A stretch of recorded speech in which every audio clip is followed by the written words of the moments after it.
Get ready for your daily dose of WordPress and web development tips, tricks, and insights to help you find success with WordPress. You're listening to WP the Podcast with your hosts, David Blackman and Tim Streifler.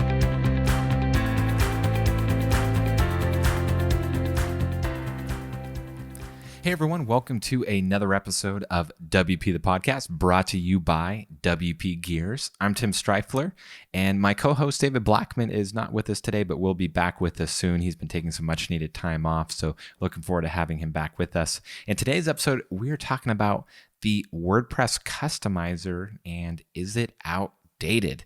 So short answer, yes. I'll circle back to that. I'm not going to say it's useless. It definitely does serve a purpose and is needed, but a lot less these days, especially with page builders. So we'll circle back to that. But I wanted to talk a little bit about the WordPress customizer. It has come a long way since it was initially released, and it was kind of meant to be like a modern live in real time customizer. And it never really was what it was meant to be. It never kind of grew into that. It was kind of meant to be this modern way of customizing WordPress visually. And so it was kind of like when it was finally able to do some of that, it was kind of very late to the game. And so, yeah, it's kind of interesting. The WordPress customizer, it's built into WordPress, and then theme developers can then hook into it to control different parts of the theme, and it will refresh in real time, sort of real time. It kind of refreshes once you change something. But it's not, you're not actually doing editing on the thing. It's basically a real-time preview, a live preview type of thing. But you're still actually doing controls in the customizer control panel on the left-hand side, and then the right side is the preview. So it's not really a live customizer. Modern page builders like Divi and some of the other Divi's competitors are much more of a real-time live visual builder front-end type of thing, where the WordPress customizer was kind of meant to do that, and it was aspiring to do that, but never quite accomplished it. And especially not in the beginning. I remember when it was first released, it had like this huge potential, but it took a really long time for theme developers to actually start utilizing it. But essentially these days, all it's really good for is, in my opinion, for example, with Divi, is editing typography and setting the menu style. However, Divi is going to be launching their theme builder, and I think it's going to kind of basically make the WordPress customizer obsolete.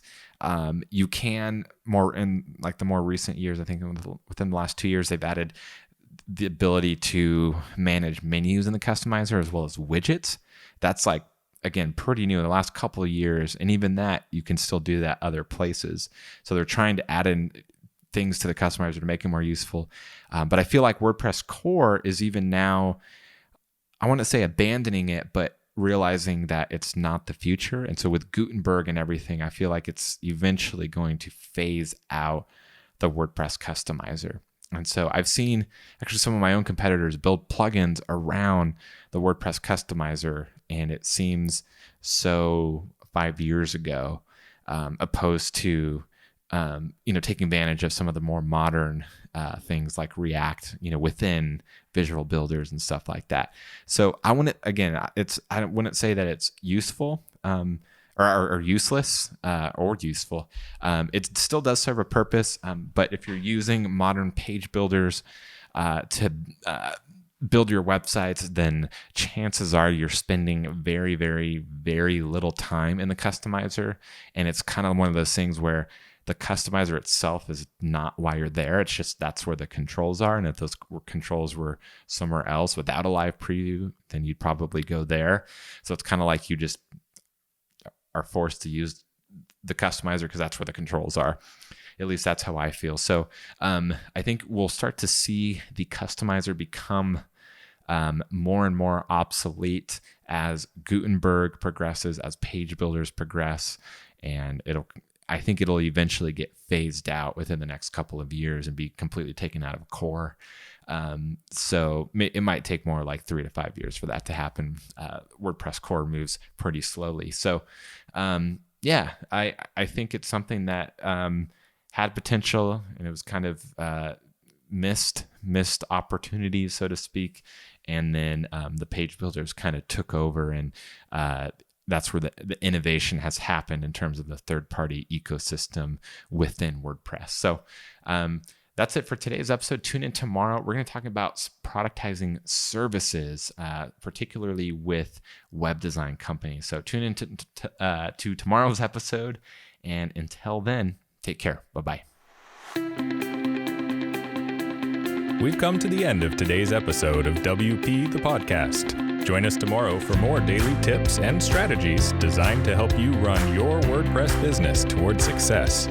Remember to subscribe to WP the Podcast so you can stay up to date with each episode. And don't forget to rate and review us. We'll see you again tomorrow right here on WP the Podcast.